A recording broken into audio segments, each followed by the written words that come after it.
Hey, what's going on, guys? It's your boy Phils, and I am back with another video. Just wanted to give my thoughts on the fights last night. A few of the fights last night.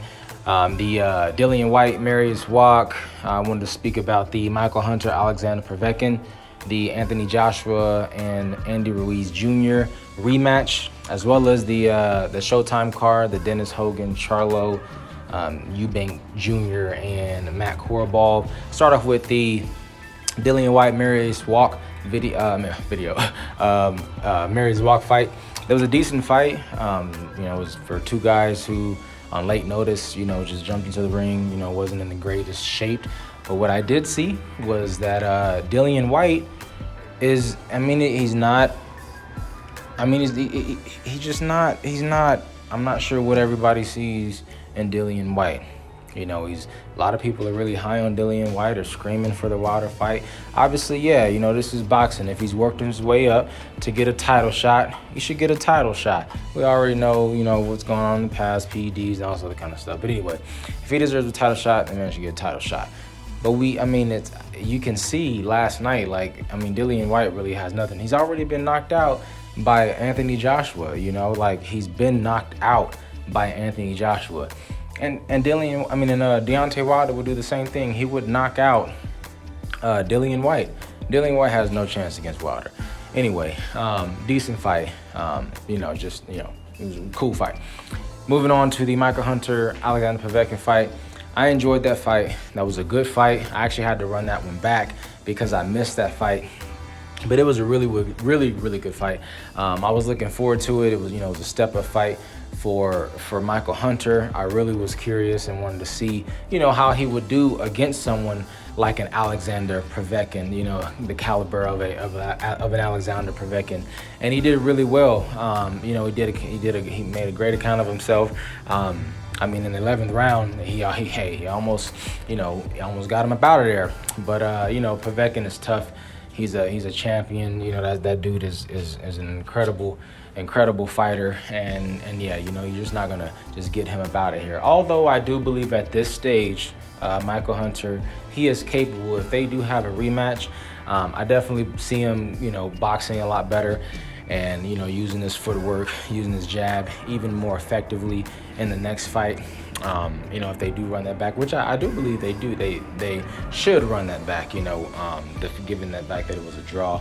You had one for Hunter, one judge for Povetkin, and then, you get a split draw.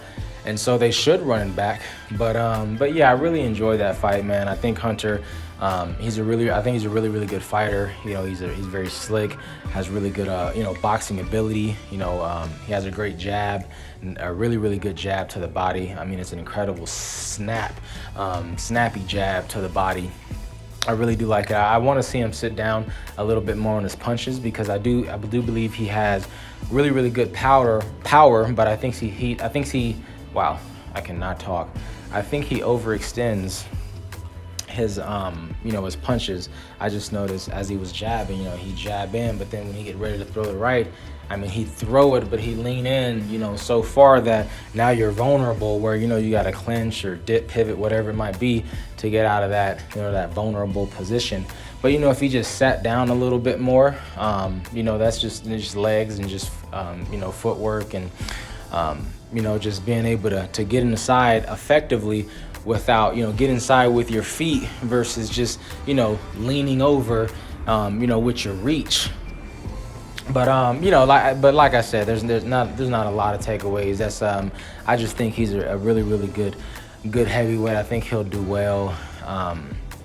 It's going to be even tougher, as he steps up with the elite. If he gets to that point, definitely has to you got to draw Povetkin. They run that back, get past Povetkin, and then who knows, maybe some Dillian White, or who knows, Jermell Big Baby Miller, or Andy Ruiz himself. Who knows, a Luis Ortiz. There's a lot of good heavyweights, man. The heavyweight division is stacked right now.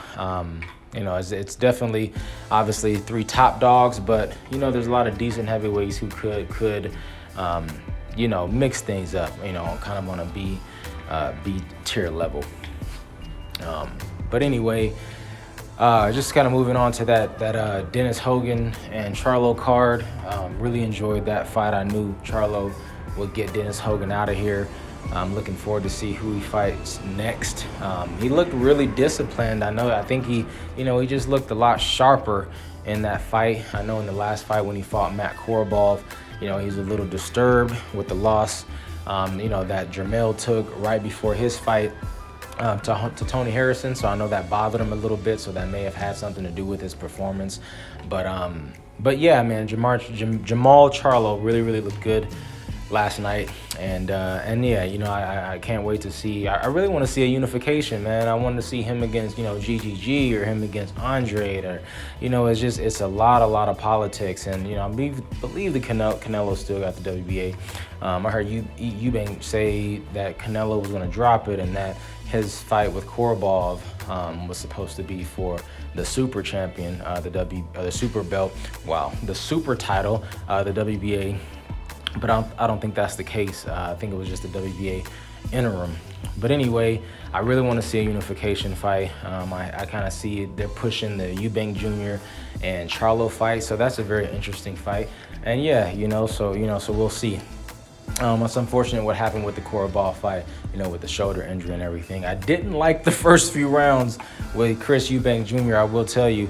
If he didn't make some adjustments, I didn't see that really going well, because he was eating some punches, and he was looking a little wild and a little sloppy early, so that didn't really look good to me. But we'll see. And yeah, that's my thoughts. I do appreciate you guys stopping by, taking a listen to the video. Please like the video. Please subscribe to the channel, hit the bell icon so you can be notified when I drop more videos just like this one. Again, I thank you for your time, and I will catch you guys on the next one, and I'm out.